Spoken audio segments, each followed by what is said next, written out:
Do you know a princess once hid a Jewish family from the Nazis inside her own home?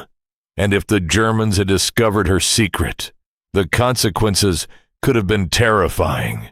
But here's the part that makes this story almost unbelievable. She wasn't just any princess. She was the mother of Prince Philip, the man who would one day marry Queen Elizabeth II. Her name was Princess Alice of Battenberg.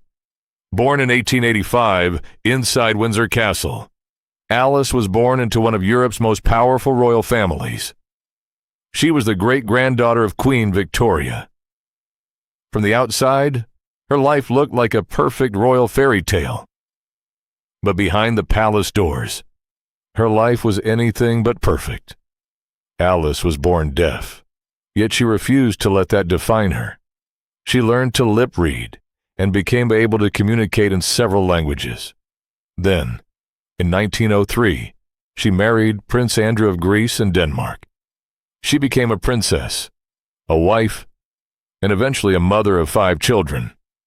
One of those children was a little boy named Philip. But the fairy tale did not last. Political turmoil in Greece forced Alice and her family into exile.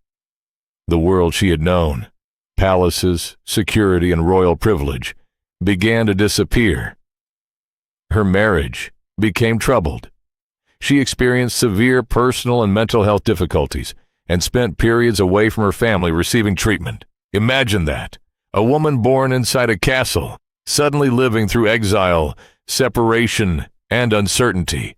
But Alice's story was not finished. She eventually turned deeply toward her faith and devoted herself to religious and charitable work.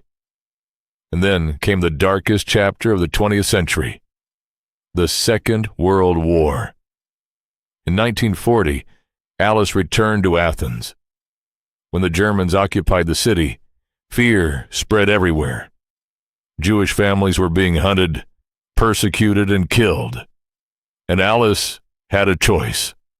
She could have protected herself. After all, she was a member of a royal family. But she chose something far more dangerous.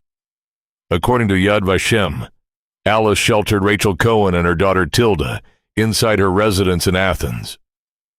Other members of the Cohen family were also given help.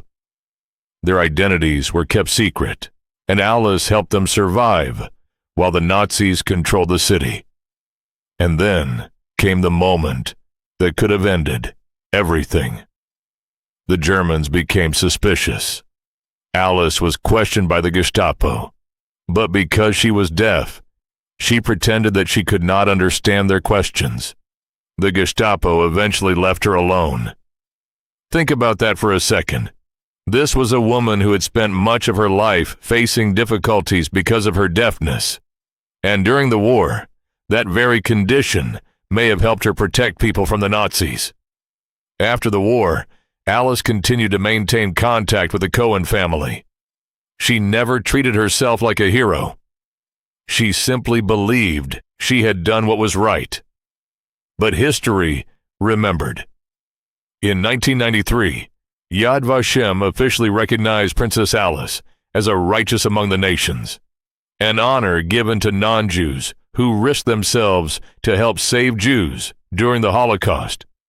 And now comes the final twist. The little boy she had once raised, Prince Philip, grew up to marry Princess Elizabeth. When Elizabeth became Queen Elizabeth II, Alice became the mother-in-law of the Queen of Britain. From Windsor Castle to exile, from personal suffering to Nazi-occupied Athens, and eventually back into the heart of the British royal family. Princess Alice died at Buckingham Palace in 1969. Her final wish was to be buried in Jerusalem, and in 1988 her remains were transferred to the Church of St. Mary Magdalene on the Mount of Olives. So perhaps the greatest thing about Princess Alice was not the palace where she was born, or the royal family she belonged to, or even the famous son she raised. It was what she did when she had something to lose. Because when danger came knocking, she opened her door to people who had nowhere else to go. She was born a princess, but history remembered her for her courage.